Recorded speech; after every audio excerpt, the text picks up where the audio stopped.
أمّا الصحابة والتابعين نقلوا لنا القرآن الكريم وحفظوا القرآن الكريم بأمر الله سبحانه وتعالى، حفظوا بالضبط، بالحرف، بالتشكيل، بطريقة النطق، يوصفوا القرآن لمّا تيجي تدرس التلاوة وتدرس الترتيل أحكام التجويد، تلاقي يقول لك في الحرف ده كان بيمِد حركتين، وهنا بيمِد 4 حركات، وهنا بيعمل إشمام بيضم شفتُه حاجة بسيطة، وهنا بيرقّق الحرف ده، وهنا بيفخّم الحرف ده، وهنا بيسكت أقل من الثانية على الكلمة دي، إيه ده!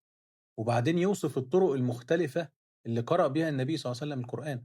النبي صلى الله عليه وسلم قرأ القرآن بكذا قراءة، حسب لهجات العرب المختلفة، عشان كل قبيلة من قبائل العرب لمّا تسمعه بالقراءة بتاعتها تفهمه أكتر. فتلاقي مثلًا إيه، سبِّح اسم ربك الأعلى، وفي رواية تانية أو في قراءة تانية الأعلى، ما يقولش الهمزة زي ما بعض القبائل تقراها، ورواية تانية يعمل إمالة كده في الياء يقول الأعلى.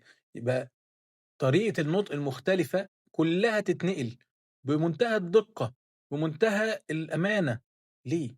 ده تعهُّد ربنا سبحانه وتعالى حفظ القرآن الكريم، ما هواش اتنقل بلغة واتّرجم لغة تانية، لا، لا، لا، لا، الترجمة دي تخلّي الكلام يفقد معناه كتير أوي.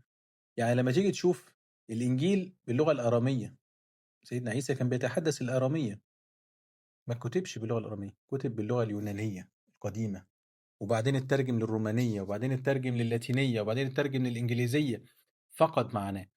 على سبيل المثال أحد الآيات في الإنجيل أو أحد الجُمل في الإنجيل تلاقي فيها كلمة إيه، سر التقوى الذي تجسد في المسيح، الذي OC تتكتب كده OC في اللغة اليونانية القديمة.